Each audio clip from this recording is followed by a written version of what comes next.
नमस्कार साथियों। एक सफल व्यक्ति और असफल व्यक्ति में अंतर को लेते हुए मैं पुनः आपके सामने उपस्थित हूँ।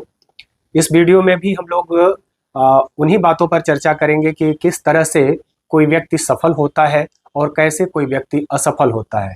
एक सफल व्यक्ति में क्या गुण होते हैं और जो असफल व्यक्ति में नहीं पाए जाते हैं।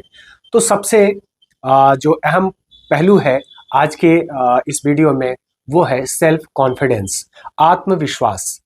आत्मविश्वास सफल व्यक्ति में जरूर होता है, जबकि असफल व्यक्ति इसी को नहीं प्राप्त कर पाता है।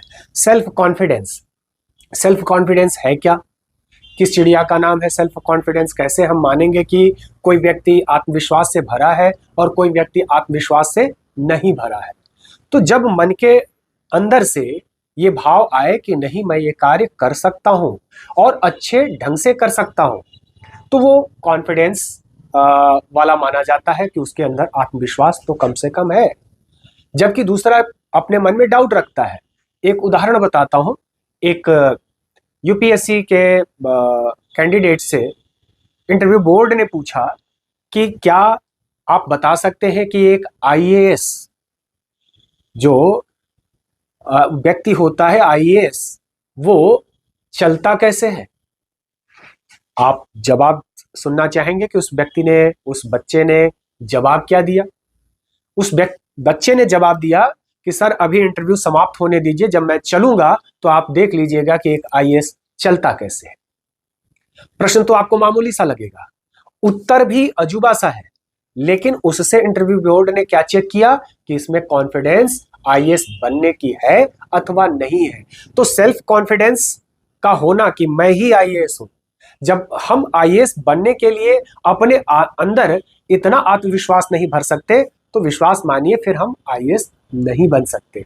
इसके लिए हमें खुद से फील करना होगा कि मैं जैसे वो आईएएस है वैसे ही मैं भी हूँ। थोड़ी बहुत और पढ़ने की चीजें हैं, दरकार है, सीखने की चीजें हैं, मैं जल्दी से सीख लूंगा और सीख करके आईएएस या जो भी हमारे जीवन का लक्ष्य है उसको बन सकूंगा। अध्यापक बनना है अध्यापक बन पाऊंगा, डॉक्टर बनना है डॉक्टर बन पाऊंगा, इंजीनियर बनना है इंजीनियर बन पाऊंगा। जो कुछ भी जीवन के लक्ष्य है, व्यापारी अगर सफल व्यापारी बनना है तो मैं सफल व्यापारी बन पाऊंगा। इस तरह की चीजों को लगातार अपने अंदर पिरोना एक सफल व्यक्ति का महत्वपूर्ण गुण होता है। इसी तरह से गलतियों से सीखना, लर्निंग फ्रॉम मिस्टेक्स, अपनी गलतियों से, उस पर कुछ लोग होता है कि अगर हमसे गलती इंसान से ही होती है, मानव से ही गलती होती है, उस गलती से हम सबक ले सीखें।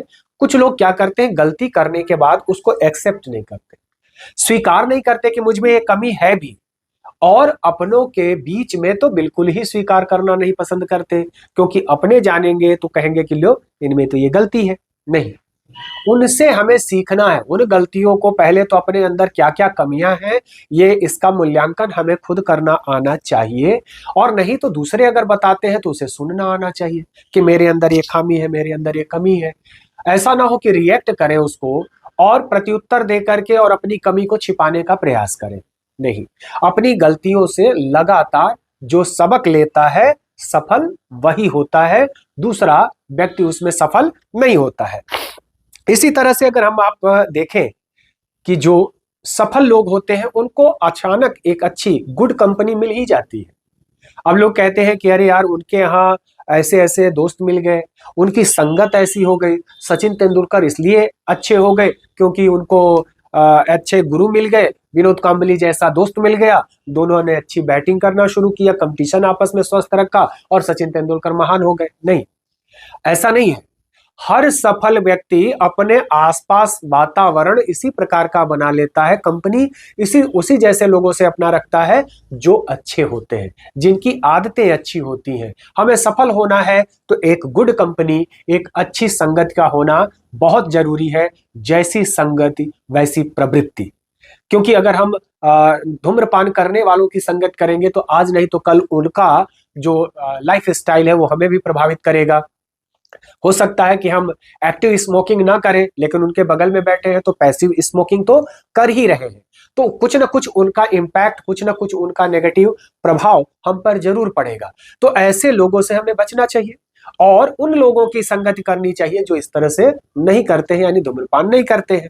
तो जीवन में सफल होने के लिए एक अगला मूल मंत्र है कि हमारी संगति अच्छी होनी चाहिए ही चाहिए। इसी तरह से अगर हम और बात करें इसमें कि जीवन में सफल होने के लिए क्या करना होता है, तो दृढ़ निश्चय और निरंतर प्रयास।